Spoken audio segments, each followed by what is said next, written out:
দেখতে অনেক সুন্দর, একবার উঠেই দেখো মেরি জান, শেষটা অনেক ভয়ঙ্কর।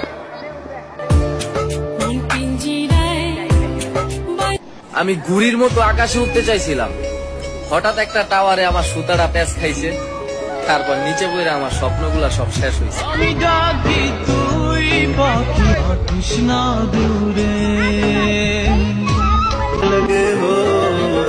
অতীতটা মুছে ফেলো। কে আমি, কি ছিলাম আমি, ধরে নাও আমি মরে গেছি, এবার একটু হাসো তুমি।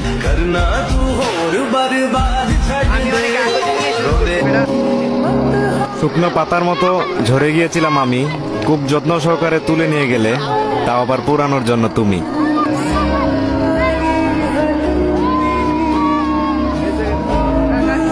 রাগ জেদ করলে তো সবকিছু পাওয়া যায় না, আবার টাকায় যদি না থাকে তখন রাগ জেদ হার মানায়। একটা ছেঁড়া কাগজে এরকমটা লেখা ছিল যে রাগ করে ঘর থেকে বেরিয়ে পড়লাম, এতটাই রেগেছিলাম যে বাবা জুতোটা পরে বেরিয়ে এসেছি। মনে একটাই প্রশ্ন, বাইকে যদি কিনে দিতে না পারেন আমাকে ডাক্তার বানানো শখ কেন? হঠাৎ মনে হলো পায়ে খুব লাগছে, জুতাটা খুলে দেখি একটা পিন উঠে আছে, পা দিয়ে একটু রক্ত বেরিয়েছে, তাও চলতে থাকলাম। এবার পাটা ভিজে ভিজে লাগলো, দেখি পুরো রাস্তায় পানি, পা তুলে